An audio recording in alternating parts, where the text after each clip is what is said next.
So Jerry Falwell Jr. is out at Liberty University as president. He resigned yesterday at 4:19 p.m. There had been some initial back and forth as to whether he would agree to step away from the university permanently. He now has finally agreed to. He even quoted Dr. Martin Luther King Jr. by saying, "Free at last." Well, I, for one, am extremely happy that Jerry Falwell Jr. is no longer the president of not only Liberty University, but any university. Let's talk about it. Jerry Falwell Jr., pictured here with his wife, Becki, has been president, or had been rather, president of Liberty University since his father passed away, Jerry Falwell Sr., in 2007. His father, Jerry Falwell Sr., was one of the most preeminent evangelical Christians easily of the last half century, and he himself had to step in for the disgraced Jim Baker of PTL fame when they not only had financial scandal but also sexual scandal himself with his former secretary Jessica Hahn. And Falwell Sr. would have very famous battles with Larry Flynt in the 1980s leading up to a court case because of Falwell Sr. being made fun of in Hustler magazine in 1983. He initially won a defamation suit to the tune of $200,000. That was overturned, and they consider that a very huge win for free speech, and it was the subject of the movie The People versus Larry Flynt, starring Woody Harrelson. But back to the man of the hour. So recently, Jerry Falwell Jr. had gotten in trouble because of a photo that had circulated on social media that actually he had put out on social media, so he can't blame anybody else, of him and a staffer at a yacht party that was a costume party of the show The Trailer Park Boys. Now, the person that he was standing beside of, not his wife, she could not button her pants up all the way in her costume because she was pregnant.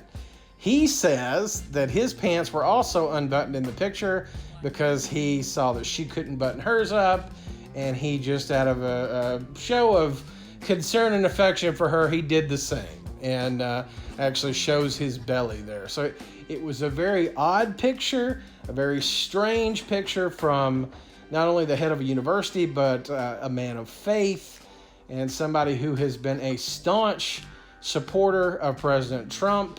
And he got hit from all sides.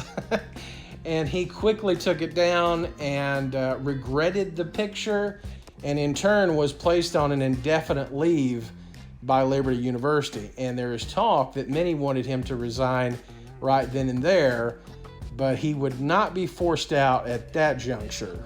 Falwell Jr. has found himself in hot water quite a bit. He was in hot water earlier in the year when he was essentially rebuking Governor Northam of Virginia's mask policy by sending out a tweet that had emblazoned on a mask the photo of Governor Northam that was in his medical yearbook. That was him either in blackface or in a Ku Klux Klan outfit. They've still not determined which.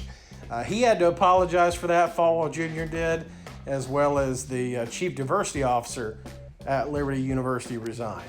And Falwell Jr. has oftentimes found himself in the crosshairs of liberal media, not only because of his stance on things like LGBTQ rights, but also the fact that he is one of the earliest and one of the strongest supporters of President Donald Trump back in 2016, when he actually got into the race, until present day. Now, all of the previous issues that Falwell Jr. has been in have kind of paled in concern to this most recent allegation. Now, the gentleman in this picture, Giancarlo Granda, was a pool boy at the Fontainebleau Hotel in Miami, a luxury hotel, when he says he met the Falwells. Becki Falwell was 44 at the time. She approached him. He was 20 years of age, and she told him he just needed a woman who knew what she was doing. He needed a mature woman. She said, "The only catch is that my husband likes to watch." And now Falwell Jr. said he tried to actually get out in front of this gentleman here, Giancarlo Granda, who said he was in a sexual relationship with both of the Falwells, his wife Becki and Jerry Falwell Jr. since 2012. Now, he did not accuse Jerry Falwell Jr. of taking part in sexual activities, but Granda here that you can see with the family on a trip to Washington, D.C.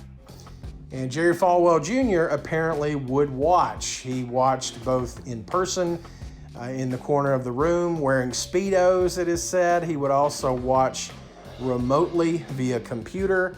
And this went on until 2018, which is when this relationship soured. And of course, we have to hear from the Falwells. What do they say to this allegation? Well, Falwell Jr. says that an affair did in fact take place, and that Granda had been trying to extort the Falwells by threatening to go forward with the story. That's the reason Falwell Jr. actually tried to get out in front of the story by leaking it to the media himself. He said he in no way ever took part in watching, either remotely or in person. That never happened. Now, speculation was building as we were waiting for Becki to come forward with what her side of the story was. She said it was an unfortunate affair. She did admit that that happened, but that her husband in no way was involved, and that she wishes people could be more forgiving. So an affair did take place.